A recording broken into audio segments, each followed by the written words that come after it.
સુરત જિલ્લામાં તાજેતરમાં વરસેલા ભારે વરસાદને કારણે ઠેર ઠેર વ્યાપક નુકસાન સર્જાયું, જેમાં માંગરોળ તાલુકાના ખેડૂતોને સૌથી વધુ ફટકો પડ્યો છે। કીમ નદીમાં આવેલા ભયાનક પૂરે માંગરોળના ગીજરમ ગામ સહિતના આસપાસના સીમ વિસ્તારમાં ભારે તારાજી સર્જી અને ખેડૂતોને આર્થિક રીતે પાયમાલ કરી દીધા।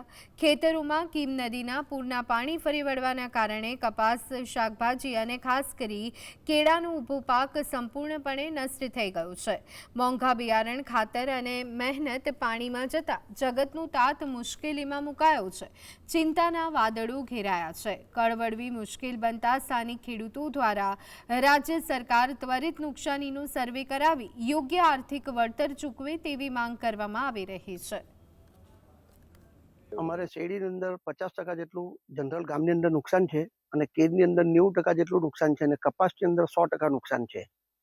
અને સરકારશ્રી તરફથી અમને જે ડ્રીપની અંદર જે સબસિડી આપવામાં આવેલી, તાર ફેન્સિંગની અંદર જે સબસિડી આપવામાં આવેલી અને તે પણ નષ્ટ થઈ ગયેલી છે। ડ્રીપ તો અમારી 100% ચાલી ગઈ અને ફેન્સિંગની અંદર લગભગ કોઈ જગ્યા પર 10% છે પડી ગયેલું, કોઈ જગ્યા 20% છે, કોઈ જગ્યા 25% છે, એ પ્રમાણે નુકસાન થયેલું છે।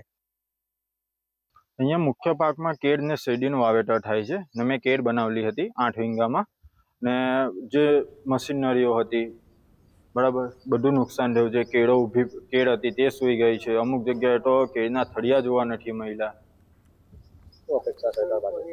સરકાર પાસે જે અમારું નુકસાન થાય છે તેની સામે યોગ્ય વળતર ચૂકવવામાં આવે તેવી રજૂઆત કરીએ છીએ।